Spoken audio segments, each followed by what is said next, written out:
संघ बैठक आपण मैंने जानी आमर जो रत्नाकर साहू जी कि आमर एडिशनल कमिशनर थिले बीएमसी भुवनेश्वर जो आक्रमण आम दृढ़ निंदा करुचु आमर मयूरभंज ओएस एसोसिएशन सबू तहसीलदार वीडियो आमर सबू सब कलेक्टर सबू पीआईडी समस्ते अधिकारी 60 रु 70 अधिकारी प्रेजेंट अच्छा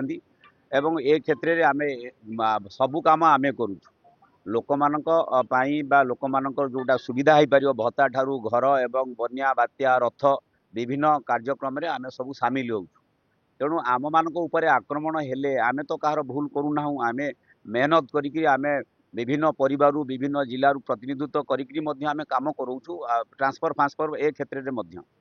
तेणु एभली आक्रमण को आम दृढ़ निंदा करुचु एवं आमर समस्त ओएस ऑफिसर आम निष्पत्ति नहीं आम मास स्ट्राइक रे जीवु बोली जदियो संघ आपणकर मास लिव रे आम जीवु एवं ए परिप्रेक्षी आम कलेक्टर सार भिसी चली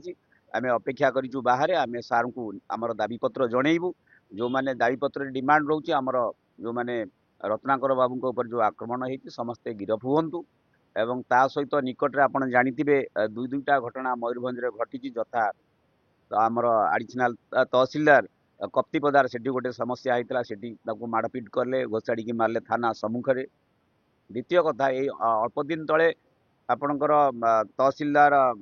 कुलिअणा आपड़ जानिथिबे दुर्गाचरण मुर्मू अतर्कित आक्रमण होती एपर्यंत आसामी माने घूरी बुलूछंती एवं जदि एमिति काम करेंगे तार लोकतंत्र गणतंत्र तार मान कौट रहिबो तेणु ये क्षेत्र में आपण मान जरिया आम कहूचे एवं आर निंदा करुचे एवं सरकार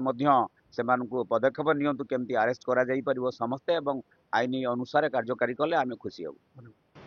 गतकाली आपण शुणिथिबे देखिथिबे टीवी माध्यम मत जो इनसीडेंट हला आपनकर एडिशनल कमिशनर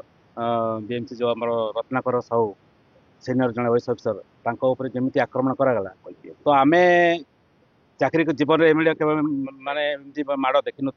जहाँ भी कौटे ठेला फेला हुए कौटे कौन हुए कि एमती आम के माने देखी नु गोटे आम समस्त ओएस अफिसर मानकर ओएस जिते भी अच्छा गोटे माने ऐतिहासिक घटना कहले अत्युक्ति हे ना तो एमती आम जोटाक ये होगा जमी आगामी दिन न हो आमको प्रोटेक्शन दि जाऊ ना आम कम कर जो भी जहाँ भी कम कर लोक भी कम कर सुरक्षित न रही आम फील्ड कम करूँ केमी तेणु ए सरकार चिंता करा जो मैंने इनवल्व अच्छा तुरंत गिरफ्त कर आम जिले में पूर्व आम एडीएम सार जो कहले 2टा घटना घटीगला ता भर आपंकर जो कोड़ियाणा घटना जो घटी जाती आसामी मैंने बोलूँ कि गिरफ्त कर तेणु यही 2टा जो जिन रोचे आम जिला स्तर में कि स्टेट स्तर में ये माने ऑफिसर मान अत्याचार न हो तो आशा करूँ सरकार निश्चय आम माने या गुरुत्व सहित ने जो मैंने इनवल्व अच्छा से माने दंडित दि जाऊ आम आसू नहीं निश्चय आम मयूरभंज एत बड़ जिलाटे आम बहुत 60 ରୁ 70 ओएस अफिसर आम ये नियोजित हो जिलापाई दिन राति काम करुचु विभिन्न प्रकार एमरजेंसी टू आरंभ करके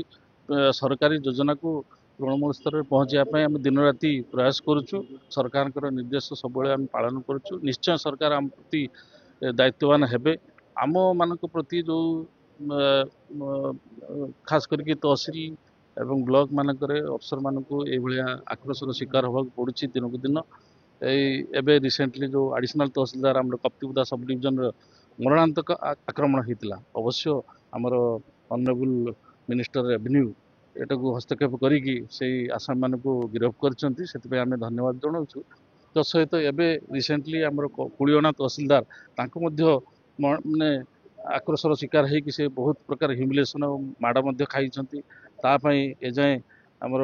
प्रशासन पुलिस प्रशासन किसी पदक्षेप नहीं ना यहाँ आम आमर ये डिस्ट्रिक्ट ओएस एसोसिएशन रु जो रिजोल्यूशन तो माने जरिया पुनर्बार आउ थे आमर स्टेट एसोसिएशन को जनाऊँ